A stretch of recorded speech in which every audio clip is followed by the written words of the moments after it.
बाहर जनाब खेतों की तरफ निकले हैं। मौसम बड़ा मज़े वाला बनया, खूबसूरत जनाब मौसम। अच्छा जी, अगों दोस्त जड़े ने ना वो लैके आंडे ने पट्ठे ते किस कदर जनाब मौसम खराब है तो वो पट्ठे लैके आना। बरसात जी आखिरकार असी अपने जवानों के कोल पहुँच गए हैं। ए जनाब पट्ठे सुट के तो बैठे ने। की गल पट्ठे इत्थे सुट दिते ने? पट्ठे नज़र आंडे ने ना, ए तकरीबन 2 मन पट्ठे ने जी। ते चकाइए हुण? लो जी, हुण जनाब असीं इन्हां नूं चकावांगे पट्ठे।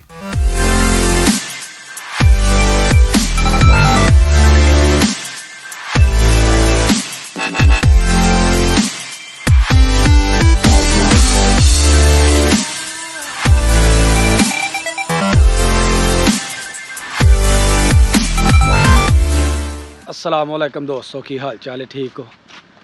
मैं जी तुहाडा दोस्त सुल्तान शेख, पंजाब के खूबसूरत संती शहर सियालकोट तो।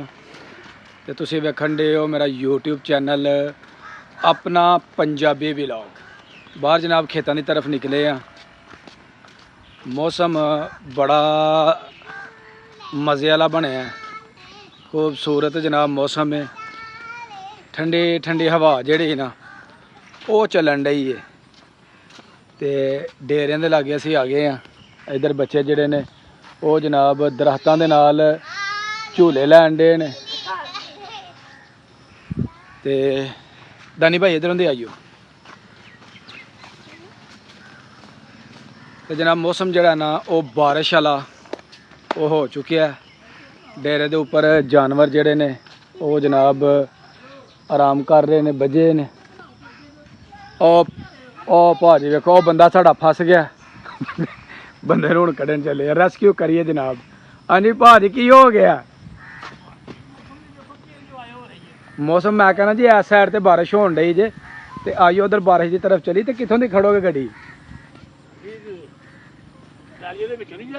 भाजी आ वेखो अपना किस कदर अपना रस्ता खराब होया, ते ओही ना सानू गड्डी भी ते तुहानू भी चुकना पे। चलो फिर मारो, फिर किक मारो, पता लग जाता जी। भाजी कहते ने यंग है, तो वेखो हुण सानू आपे मदद करनी पैंदी है कि जनाब लै जांदे ने बाहर नूं। दानी भाई भाजी हुणे लै जांदे कि नहीं?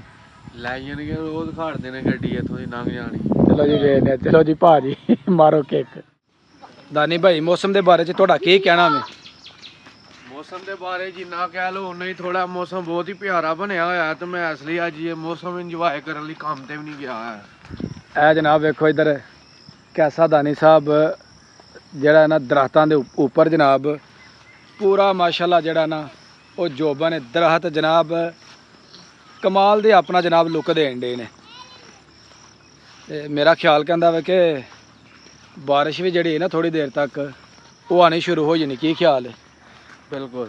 ए वेखो जनाब, ए जनाब साड़ा छप्पड़ जिहड़ा ना ए जनाब फुल हो गया, तो ऊपर बूटी बूटी जनाब जमा हो गई है। तो बड़े ज़बरदस्त जिहड़ी ना जनाब मंजर कशी इत्थों की नज़र आ रही है। अच्छा जी, अगों दोस्त जिहड़े ने ना वो लैके आंडे ने पट्ठे। ते किस कदर जनाब मौसम खराब है तो वो पट्ठे लैके आना बरसात के मौसम के एहो जे जनाब चिक्कड़ दे विचों दे बड़ा ही औखा हो जाता है। तो खेतों के इस मौसम के काम करना यह सब तो ज़्यादा जड़ा ना औखा मरहला है, क्योंकि पट्ठे पानी दे विचों वड्ढने, दल दे विचों वड्ढने बड़े औखे हो जाते हैं। दानी भाई उन्हें उन्होंने हौसला नहीं। मैं कहना हिम्मत वाली गल है। दुध पीना कोई सौखा नहीं है। की ख्याल है? बिल्कुल। ओ जनाब पट्ठे जड़े ने ना बंदे साढ़े सुट के ते खलो गए ने जनाब। ए तुहानू अपने कैमरे दी अक्खां दिखा रहे हैं जी। ओ देख लो जी। ते हुण जनाब असीं चलने उन्हां दे कोल ते जाके जनाब उत्थे करने उन्हां दी मदद। तो एक जवान साडा अगे जनाब करन दिया वे मुंजी साफ। तो वेखने जनाब उन्हें कित्थों तक अपना काम जड़ा ना वो पहुँचाया वे। ਇਹ ਵੇਖ ਸਕਦੇ ਹੋ ਜੀ, ਇਹੋ ਜੀ ਹਾਲਤ ਦੇ ਵਿੱਚ ਬੰਦੇ ਜਿਹੜੇ ਨਾ ਪੱਠੇ ਲੈ ਕੇ ਆਏ ਨੇ ਤੇ ਇਹ ਦੂਰ ਇਸ ਸਾਈਡ ਤੋਂ ਜਿਹੜਾ ਨਾ ਉਹਨਾਂ ਨੇ ਪੱਠੇ ਲਿਆਂਦੇ ਨੇ ਤੇ ਬੜਾ ਸਫ਼ਰ ਜਿਹੜਾ ਨਾ ਉਹਨਾਂ ਨੇ ਤੈਅ ਕੀਤਾ। ਇਹ ਜਨਾਬ ਅਸੀਂ ਉਹਨਾਂ ਦੇ ਕਰੀਬ ਆ ਗਏ ਆ। ਲਓ ਜੀ, ਆਖਰਕਾਰ ਅਸੀਂ ਆਪਣੇ ਜਵਾਨਾਂ ਦੇ ਕੋਲ ਪਹੁੰਚ ਗਏ ਆ ਤੇ ਇਹ ਜਨਾਬ ਪੱਠੇ ਸੁੱਟ ਕੇ ਤੇ ਬੈਠੇ ਨੇ। ਕੀ ਗੱਲ, ਪੱਠੇ ਇੱਥੇ ਸੁੱਟ ਦਿੱਤੇ ਨੇ? ਭਾੜੇ ਬੜੇ ਨੇ, ਉਹ ਉੱਥੇ ਲਿਆਂਦੇ ਤੇ ਕੋਈ ਗੱਲ ਨਹੀਂ ਯਾਰ, ਆਪਣਾ ਹੋਰ ਥੋੜਾ ਸਾਰਾ ਔਖਾ ਹੋ ਜਾਣਾ। ਹਲੇ ਵੇਖੋ ਕਿੱਥੇ ਪਿੰਡ ਸਾਰਾ ਤੁਸੀਂ ਕਹਿੰਦੇ ਬੰਦੇ ਮਰ ਜਾਣ ਹੁਣ। ਲਓ ਜੀ, ਇਹ ਜਨਾਬ ਇਸ ਤਰਫ ਨਾ ਇਹ ਦੇਖ ਸਕਦੇ ਹੋ ਭਾਈ ਹੁਣੀ ਖਲੋਤੇ ਨੇ ਕਿ ਬੱਚੇ ਲੈ ਕੇ ਆਣ ਪੱਠੇ ਅੱਗੇ ਤੇ ਇੱਥੋਂ ਮੋਟਰਸਾਈਕਲ ਤੇ ਲੱਦੀਏ ਤੇ ਘਰ ਦੀ ਤਰਫ ਜਿਹੜਾ ਨਾ ਉਹ ਅਸੀਂ ਜਨਾਬ ਚਲੇ ਜਾਈਏ। ਤੇ ਜਨਾਬ ਬਾਬਾ ਜੀ ਉੱਥੇ ਇੰਤਜ਼ਾਰ ਕਰਨ ਰਹੇ ਨੇ ਤੇ ਜਲਦੀ ਕਰੋ। ਕੋਈ ਨਹੀਂ ਗੱਲ ਅੱਬਾ ਜੀ ਨਾ ਕਹਿੰਦਾ ਭੁੱਖ ਲੱਗੀ ਜਾਂ ਰੋਟੀ ਖਾ ਕੇ ਆਏ ਨੇ। ਅੱਛਾ ਹਾਂਜੀ ਮੈਰ ਸਾਹਿਬ, ਉੱਠ ਛੱਡੋ। ਉੱਠ ਗਏ ਜਨਾਬ। ਕਿੰਨੇ ਕਿੱਲਿਆਂ ਚੋਂ ਲਿਆਂਦੇ ਜੇ ਜਾ ਕੇ? ਸਾਡੇ ਨਾਲ 1 2 3 4 5 6 ਕਿੱਲਿਆਂ ਦਾ। 6 ਕਿੱਲਿਆਂ ਦੇ ਜਨਾਬ ਇਸ ਤਰਫ ਜਿਹੜੀ ਹੈ ਨਾ ਉਹ ਲਾਮ ਹੈ ਤੇ ਜਿੱਥੋਂ ਲੈ ਕੇ ਤੇ ਇਹ ਜਨਾਬ ਪੱਠੇ ਆਏ ਗਏ ਨੇ। ਦਾਨਿਸ਼ ਸਾਹਿਬ, ਜੇ ਤੁਹਾਨੂੰ ਲਿਆਣੇ ਪੈਣ ਤੇ ਫੇਰ ਨਹੀਂ, ਜਦੋਂ ਜਿਹੜਾ ਕੰਮ ਕਰਨਾ ਉਹ ਤੇ ਕਰਨਾ ਹੀ ਪੈਣਾ, ਜਦੋਂ ਨਹੀਂ ਕਰਨਾ ਤੇ ਨਹੀਂ ਕਰਨਾ। ਦਾਨੀ ਰਾਤ ਚੁੱਕ ਲਿਆ, ਦਾਨੀ ਨਾ ਬੰਨੇ ਟਿੱਕੇ ਹੋ ਜਾਂਦੇ ਬੰਨੇ। ਨਹੀਂ ਜੀ, ਬਾਕੀ ਇਸ ਤਰ੍ਹਾਂ ਹੀ ਗੱਲ ਹੈ, ਬੜਾ ਔਖਾ ਇਹਦੇ ਵਾਸਤੇ ਤਜਰਬਾ ਜਿਹੜਾ ਨਾ ਉਹ ਬੜਾ ਜ਼ਰੂਰੀ ਹੈ। ਤਜਰਬੇ ਤੋਂ ਬਗੈਰ ਜਿਹੜਾ ਨਾ ਪੱਠੇ ਲਿਆਣਾ ਉਹ ਬੜਾ ਹੀ ਔਖਾ ਹੋ ਜਾਂਦਾ। ਹਾਂ 2 ਮਣ ਦੀ 2 ਮਣ। ਲਓ ਜੀ, ਇਹ ਜਿਹੜੇ ਪੱਠੇ ਨਜ਼ਰ ਆਉਂਦੇ ਨੇ ਨਾ ਇਹ ਤਕਰੀਬਨ 2 ਮਣ ਪੱਠੇ ਨੇ ਜੀ। ਤੇ ਚੁਕਾਈਏ ਹੁਣ? ਚਕਾਓ ਜੀ ਚਕਾਓ। ਲਓ ਜੀ, ਹੁਣ ਜਨਾਬ ਅਸੀਂ ਇਹਨਾਂ ਨੂੰ ਚੁਕਾਵਾਂਗੇ ਪੱਠੇ ਤੇ ਵੈਰੀ ਗੁੱਡ। ਲਓ ਜੀ, ਪੱਠੇ ਜਨਾਬ ਸਾਡੇ ਜਣਿਆਂ ਨੇ ਚੁੱਕ ਲਏ ਨੇ ਤੇ ਅਸੀਂ ਜਨਾਬ ਹੁਣ ਤੁਹਾਨੂੰ ਲੈ ਕੇ ਚੱਲਨੇ ਆ ਅਗਲੀ ਤਰਫ, ਜਿੱਧਰ ਜਨਾਬ ਆਮਰ ਭਾਈ ਉਰਫ ਰੈਂਬੋ ਜਿਹੜਾ ਨਾ ਉਹ ਕੰਮ ਕਰ ਰਿਹਾ ਜਨਾਬ। ਕਿੱਧਰ ਹੈ? ਚਲੋ ਜੀ, ਅਸੀਂ ਸੈਰ ਤੇ ਕਰ ਰਹੀ ਹੈ ਨਾ ਉਧਰ। ਚਲੋ ਜਨਾਬ, ਉਧਰ ਹੀ ਚੱਲਨੇ ਆ ਜਨਾਬ। ਇਹ ਜਨਾਬ ਕਿਸਾਨ ਭਾਈ ਜਿਹੜਾ ਨਾ ਇਸ ਤਰਫੋਂ ਜੜੀ ਬੂਟੀ ਜਿਹੜੀ ਹੈ ਨਾ ਉਹ ਕੱਢਣ ਦੇ ਨੇ ਆਪਣੇ ਖੇਤਾਂ ਦੇ ਵਿੱਚੋਂ, ਸਫਾਈ ਕਰਨ ਦੇ ਨੇ ਖੇਤਾਂ ਦੀ, ਕਿਉਂਕਿ ਫਸਲ ਜਿਹੜੀ ਲਗਾਈ ਅਗਰ ਉਹਦੀ ਬਰ ਵਕਤ ਸਫਾਈ ਨਾ ਕੀਤੀ ਜਾਏ ਤੇ ਫਸਲ ਦਾ ਜਿਹੜਾ ਨਾ ਬੜਾ ਨੁਕਸਾਨ ਹੋ ਜਾਂਦਾ। ਤੇ ਜਦੋਂ ਫਸਲ ਦਾ ਨੁਕਸਾਨ ਹੋ ਜਾਂਦਾ ਤੇ ਕਿਸਾਨ ਦੀ ਜਿਹੜੀ ਮਿਹਨਤ ਹੈ ਨਾ ਉਹ ਬਿਲਕੁਲ ਰਾਇਗਾ ਚਲੀ ਜਾਂਦੀ ਹੈ।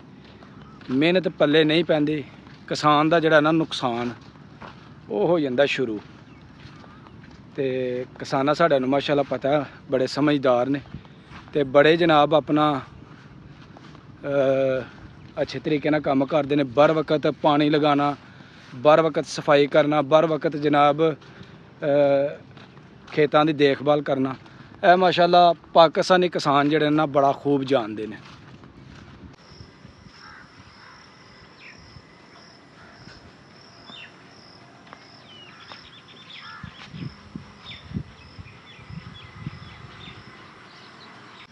ਬਾਹਰ ਦੀ ਜਨਾਬ ਤੁਹਾਨੂੰ ਕਰਵਾਈ ਸੈਰ, ਮਾਸ਼ਾਅੱਲਾ ਆਪਣੇ ਪਿੰਡ ਦਾ ਵਹਾਇਆ ਖੂਬਸੂਰਤ ਮੌਸਮ ਤੇ ਆਪਣੇ ਪਿੰਡ ਦੀ ਕਰਵਾਈ ਤੁਹਾਨੂੰ ਸੈਰ। ਉਮੀਦ ਕਰਾਂਗੇ ਜੀ ਅੱਜ ਦੀ ਸਾਡੀ ਜਿਹੜੀ ਸੈਰ ਹੈ ਤੁਹਾਨੂੰ ਅੱਛੀ ਲੱਗੀ ਹੋਏਗੀ। ਅਗਰ ਮੇਰਾ ਪਿੰਡ ਤੁਹਾਨੂੰ ਚੰਗਾ ਲੱਗਾ ਤੇ ਲਾਈਕ ਕਰਨਾ ਨਹੀਂ ਭੁੱਲਣਾ, ਕਮੈਂਟ ਦੇ ਵਿੱਚ ਆਪਣੀ ਰਾਏ ਜਿਹੜੀ ਹੈ ਉਹ ਜ਼ਰੂਰ ਦੇਣੀ ਹੈ ਤੇ ਉਸ ਤੋਂ ਬਾਅਦ ਦੱਸਣਾ ਕਿ ਤੁਹਾਡੇ ਪਿੰਡ ਦੇ ਵਿੱਚ ਜਿੱਥੇ ਜਿੱਥੇ ਤੁਸੀਂ ਰਹਿੰਦੇ ਹੋ ਉੱਥੇ ਕਿਹੜੀ ਐਸੀ ਖਾਸ ਚੀਜ਼ ਹੈ ਕਿ ਜਿਹੜੀ ਕੈਪਚਰ ਕਰਨੀ ਬਹੁਤ ਜ਼ਰੂਰੀ ਹੈ। ਇਹਦੇ ਨਾਲ ਹੀ ਜੀ ਮੇਰੀ ਅੱਜ ਦੀ ਵੀਡੀਓ ਹੋ ਗਈ ਹੈ ਮੁਕੰਮਲ। ਅਗਰ ਵੀਡੀਓ ਲੱਗੇ ਚੰਗੀ ਤੇ ਵੀਡੀਓ ਨੂੰ ਇੱਕ ਲਾਈਕ ਕਰ ਦੇਣਾ ਤੇ ਜਿਹੜੇ ਦੋਸਤ ਮੇਰੇ ਚੈਨਲ ਤੇ ਨਏ ਨੇ ਉਹ ਜਲਦੀ ਜਲਦੀ ਮੇਰੇ ਚੈਨਲ ਨੂੰ ਸਬਸਕ੍ਰਾਈਬ ਕਰਕੇ ਮੈਨੂੰ ਬਣਾ ਲਓ ਆਪਣਾ ਦੋਸਤ। ਮੈਨੂੰ ਦਵੋ ਇਜਾਜ਼ਤ, ਹਮੇਸ਼ਾ ਖੁਸ਼ ਰਹੋ, ਆਬਾਦ ਰਹੋ। ਅੱਲਾਹ ਹਾਫਿਜ਼।